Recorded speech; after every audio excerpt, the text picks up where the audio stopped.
So yes, it looks like Gamescom is going to be very exciting for the First Descendant because yes, we're going to be getting our real first look at Season 1 content. More on that in just a moment. We're going to be talking about future Descendants as well. A critical PSA before heading into Season 1, by the way. And we also got to talk about some regrets. And yeah, some very strange things going on within the community, the in-game chat that you need to be aware of. And what about code breakers? How can you actually obtain those very, very quickly now? And we got to talk about the dungeon boss arenas, how they have changed over time. Why did Nexon do this? And how they can actually improve these arenas just by simply reverting them back. But yeah, we got to talk about this right here. Check it out. It says this from the First Descent alerts.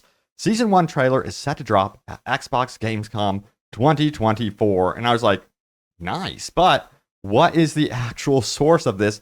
So I did a little bit of digging, and the official Xbox account did post this, and it says what to expect from the Gamescom live stream. You can see August 21st, August 22nd, but most notably, it's Friday, August 23rd. That's going to interest the First Descendant fans. You can see it's right there listed underneath there. So I would expect that day to be very big for some reveals regarding Season 1, perhaps our first real look at the new Descendant, and even the new Ultimate that we will be receiving. So yeah, some really cool stuff right there happening. So I will have that covered for you guys. So if you do miss the Xbox live stream, I will have a full breakdown as to what comes out of the Gamescom live stream for the First Descendant right here on the channel. So be sure to turn on notifications, press that subscribe button if you haven't already. But yeah, also we got to talk about new Descendants. You know, here is a big question for you, future Descendant hope. So out of these four, who would you like to see most as a brand new Descendant? Sound off in the comments down below. But yeah, we got to talk about prepping for Season 1, especially if you're going to be going into this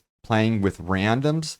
Check it out right here. It says this, PSA, your high damage means absolutely nothing if you're dead 90% of the time. There's no build in this game that doesn't need some form of survival to be useful, short of completely one-shotting a Colossi before it has a chance to even do anything, which most of you are not doing. Your glass cannon builds ain't it.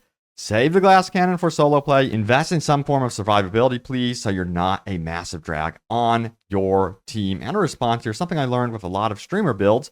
I used to build towards some, but I realized I don't like how they play outside of the hyper-specific situations they're built for. I need survival and cooldown built into most of my stuff because I actually like spamming where I can without dying. Yeah, so that's also really noteworthy. Survivability and, of course, cooldown reduction. But, you know, when it comes to survivability, I wanted to make a note here, of course. HP is going to be where it is at. Defense, not so much. So, yeah, definitely drop a lot of your modules into HP, of course. Now, we have this post right here. It says, I need to repent. It says, in a previous post, I spoke harshly about people leaving Void Intercept battles too early. Today, I decided to finally try Molten Fortress, feeling confident that I'm appropriately leveled with the right characters and good weapons. Before trying to watch a YouTube video and read some guides on here, it was horrible. If I didn't know any better, I would think people were actively sabotaging and were working for the Molten Fortress herself. I would always designate in chat which way to aim the towers, and even if they acknowledged me, I could not get 4 people to do that. Shout out to the Luna that died 5 seconds in and put in the chat, LOL, I forgot to put on mods. That's my rant. Downvotes on the right. It says, 20 effing tries and no completion. I shouldn't have to get on Discord to get a team to play a game. We did it, boys. I lost track of how many times it took. I only did 31 million damage, and it don't matter. So yeah, I think it goes to say prep for Season 1 accordingly, and it just makes playing with randoms, playing with the community so much better when the time comes. Focus up on that survivability. Most notably, that is going to be the most critical thing. Pay attention to the boss's resistances. Make sure you have your resistances accordingly with what boss you are facing. That is one of the most important things to know. All right, so we're going to talk about this right here. The most cringe crap in this game right now, if you offer or buy these services, you are a loser. And check out what's going on in the chat. Offering up services to basically do a gluttony carry and hard boss. Is this something that actually works? That's what I'm wondering. It says, who even keeps that toxic world chat on? I would never have even known this existed. And I think that Nexon should really pay attention to this sort of thing. and kind of clear the chat of this or have some sort of spam filter so that this is definitely not a thing. I just find it absolutely ridiculous that is even in chat because it also leads to scam artists. It's not a good look and should not even be in the game whatsoever. All right, we have this. How the F are you all getting code breakers? That's the question here. Literally just need to farm this last material for Ultimate Bunny, and I can't do it because the game refuses to drop me any code breakers. How are you all getting them?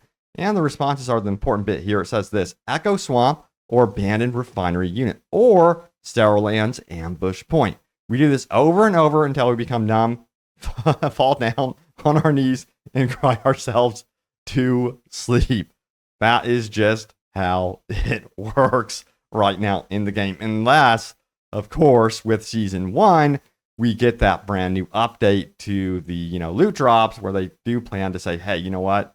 We recognize that this is not dropping for you. Here's the guaranteed drop mechanic. So that is going to be coming up here soon. All right, so we're going to talk about how the arenas, those boss arenas, have changed, interestingly, since the beta. Check this out right here. It says, okay, now, why the boss area looks so much better in the beta. And check out this clip here. And you can see here how good the boss arena actually used to look here. All of the reflective qualities, has a darker tone to it. I really feel like this aesthetic fits so much better for the boss arenas. And I'm going to push for them to actually need to update these boss arenas for sure with different looks and even like revert back to what we had there because that looks so much nicer. Let me know your take on that one. As long as, of course, it doesn't take a hit to, the processing, the performance, I should say, of the game. That can be an issue. But yeah, we also got to talk about this one right here. Sharen needs a fair buff. Do you guys agree with this? So anyone who has played any amount of time on Sharen will know that her 2 is the main use of her entire existence. Sharen occupies the same spot Enzo does as a gimmick character used for a very specific type of farming. Obviously, you can make her work at high levels if you do certain things, but by and large, her 2's natural duration is absolutely dog water for how you're supposed to use her. Even at max durability mods, you only get 18 seconds, which is way too little for max investment in a stat. Sharen's entire existence revolves around doing stealth infiltration for extra rewards, and having played Sharen with 15 seconds of invisibility, sometimes it's just not enough, and you can get screwed by its low timer. Give her a buff to her second ability's duration, even if it's only an additional 4 to 5 seconds at base.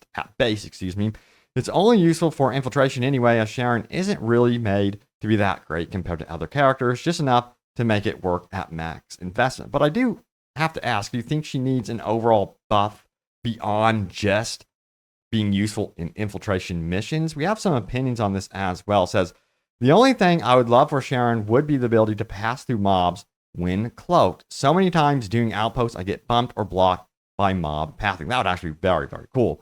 It says double her base invisibility. If she gets a kill while invisible, extend the duration of her invisibility. Make her knife toss activate faster. So if you attack and miss, invisibility ends. If you attack and they live, invisibility ends. But if you attack and get a kill, invisibility does not end and your duration is extended. That actually sounds like a pretty cool bit right there. Now, someone did say this. I get 20 seconds with 3 mods.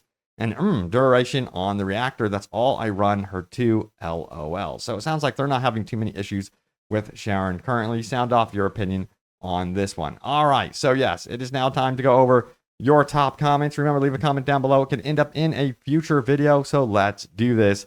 First one comes from, let's see here, Jesus, who says this. Remember, devs said console is 60% of the player base, so the number you are going by is only 40% of the total, and once human number is PC only, so that is 100% of the once human player base. That's a great point. So in the previous video, if you missed it, I did point out how well, I didn't point it out. An article did, and I just went to the numbers about how Once Human actually has more players on Steam currently than, of course, the First Descendant. In fact, nearly double right now. And you guys are absolutely right.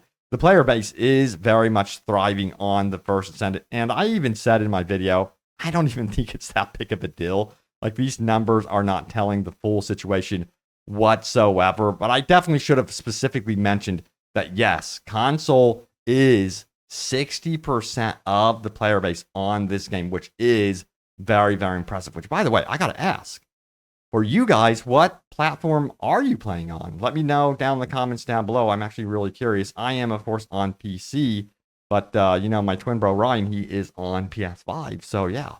All right, so next up we have this one right here. Elites shouldn't be the only enemy to drop the various purple mats in the game.